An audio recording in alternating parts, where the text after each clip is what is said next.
Just giving a shout out to the group Illuminated Ones. Shout out to Noah Williams, man, for doing the first video in the group.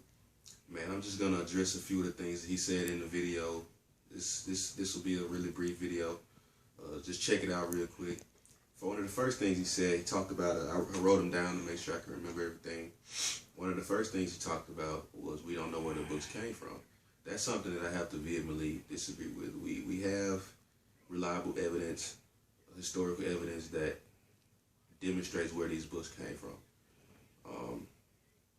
We have obviously the testimonies, we have the Torah, we have the oral law, we have commentaries on those laws.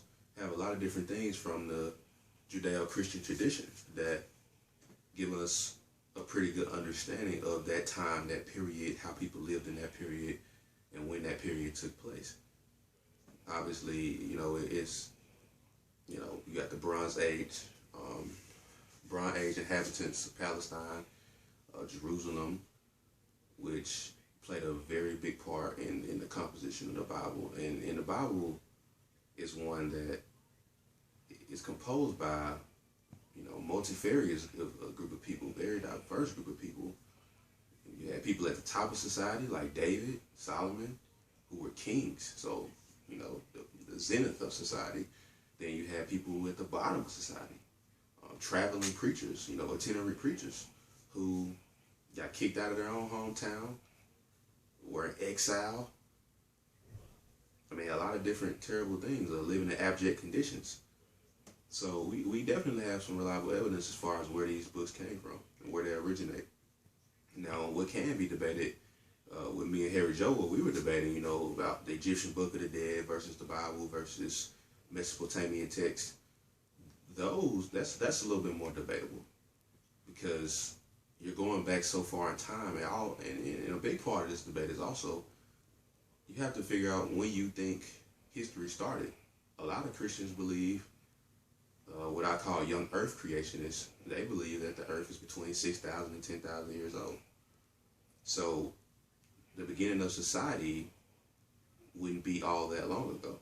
We wouldn't be too far removed from Genesis, as opposed to the scientific worldview, which is the earth or the universe is 13 billion years old. The earth is 4.5 billion years old. So that also plays a part in how you understand these debates. The second thing he talked about was, he said that he was going by what he felt. And, I can relate to that. We are conscious, sentient human beings, so we do, emotion is a big part of our existence. And I'm aware of that. I think feelings can be dangerous when you are trying to evaluate logical propositions. We're talking about, he talked about what he felt. And, we feel a lot of things. We feel anger, we feel distrust. We distrust people, we feel distraught, we feel a lot of different emotions. And so our worldview can be determined or at least influenced by our emotions if we're not careful. So I think, I'm not going to say emotions play no part in it, because obviously me as a Christian, I don't particularly like people not believing in Christianity, but at the end of the day, I have to look at it from a logical point of view. Let's see what else he talked about. He talked about, just us not knowing because we weren't there. And I can understand that. There is going to be some history that's obscured because we were not present at those events. We can't go back to the immemorial past and re-experience those events. So there's some truth to that statement, but you also have to understand when you make that statement, you also discard history, because people like Alexander the Great, people like Socrates, they don't have social security numbers, they don't have Facebook, they don't have photos. So what we have to rely on is testimony, is written documents, is ancient sources. That's all we have. And the Romans especially, they were very meticulous, how they kept their records. And so they're fairly reliable documents. Now, are they infallible documents? No, I mean obviously there are biases, preconceived notions, dispositions, proclivities. There's a lot of things going on in those documents. Bias. The New Testament biased. Of course, it's biased because it's writing about, it's trying to prove a point about Jesus of Nazareth. And so, yes, I mean, there's some truth to that, but we also have to understand that all history, when you're trying to go back to the ancient past, you're gonna run into some issues because we can't place what I call modern standards on ancient people. You see, the evidence for Alexander the Great, the first biography about Alexander the Great wasn't written until 300 years after he died. And so when you talk about the Gospels, man, Paul especially, Paul's epistles were written in the 50s. Jesus was most likely crucified around 28, 29, 30 AD, somewhere in that time frame. So when you think about Paul writing his epistles about Jesus in the 50s, that's remarkable, man. In the ancient world, that's remarkable to have a document only 20 years removed from the events it's trying to describe, or it purports to describe. And so, and even in 1 Corinthians, I believe it's 1 Corinthians 15, Paul he's not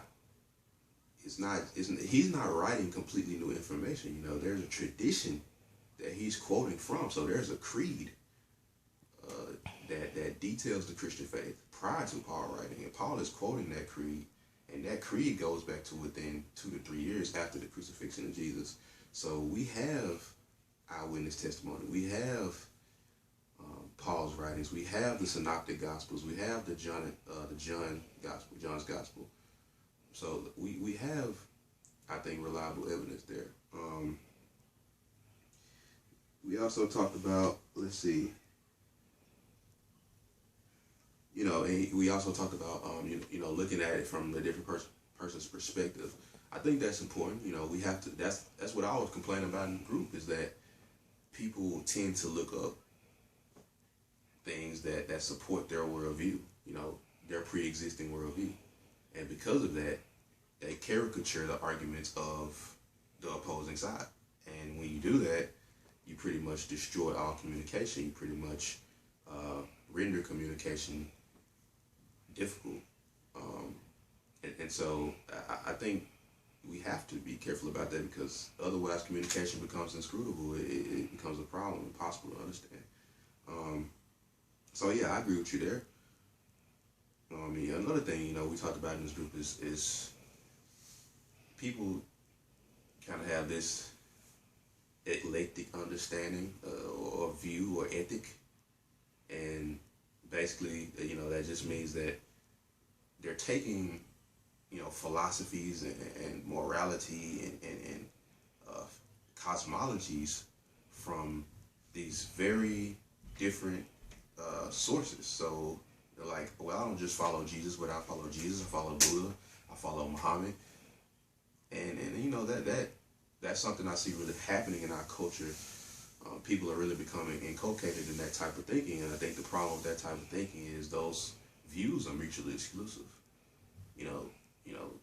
Buddha says the way to get rid of suffering is to eliminate desire. Jesus says the way to get rid of suffering, there is no way to get rid of suffering. In fact, people who are martyred for the faith, such as people like Polycarp, all of the apostles were martyred for the faith, other than John. So Jesus is like, you're gonna suffer for me. Buddha's like, just don't desire anything. So when you try to say, I combine those views, you can't combine those views because they're mutually repugnant views. Another thing, let's see. Oh, this is one of the last things. He talked about the Big Bang and how he used to deny the Big Bang. Well, what's important to understand, when you understand the history of ancient philosophy, throughout history, figures like Aristotle, Plato, people part of the Western philosophy, they believe that the world was eternal. And so that's the paradigm that you're starting off with. They believe the world to be eternal. You get to the Middle Ages, with guys like Thomas Aquinas, Bonaventure, Peter Damian, all these great theologians, Catholic theologians, who And Aristotle had such a sphere of influence. So for guys like Thomas Aquinas to come along and say, no, Aristotle's wrong. The universe had a beginning. It's not eternal. That was a radical statement to make at that time. And so my point is, bringing up, I can't get into the whole history. It's a fairly brief video, but my point of bringing that up is that the Big Bang Theory actually is in harmony with the Christian creation story, because the Big Bang Theory basically says that mass existed as this singularity, and eventually the singularity began to expand and expand and expand, and even today you still see the planets and the stars moving further apart from one another. And so that's the Big Bang Theory, but what it tells us is that important thing, universe had a beginning. So we have reliable science now that indicates Aristotle, you were wrong about that one. As great a philosopher you were wrong about that one. Plato, you were wrong about that one. Christians have been saying from the beginning, there's a transcendent God who did this miracle of creation, and the science supports that view. So the Big Bang Theory, if anything, should not cause you to you don't have to deny the Big Bang Theory to be a Christian. Now evolution, that's another matter. Let's see. Well, anyway, just a little bit of history behind that. The Catholics pretty much condemned Aristotle's views. They were not allowed to be read. This was around 1210, between 1210 and 1277. His views were condemned. They weren't allowed to be read in any other scholastic schools. And the Catholics did what the Catholics did. They crushed all opposing views, and Aristotle was pretty much shut out. But for a long time, people other than Christians believed the world was indeed eternal, because again, man, Aristotle and Plato, they're like the philosophers. Outside of Socrates, of course, they're like the philosophers. So to oppose them was almost blasphemous at that time. But now we know that the earth had a beginning and the universe.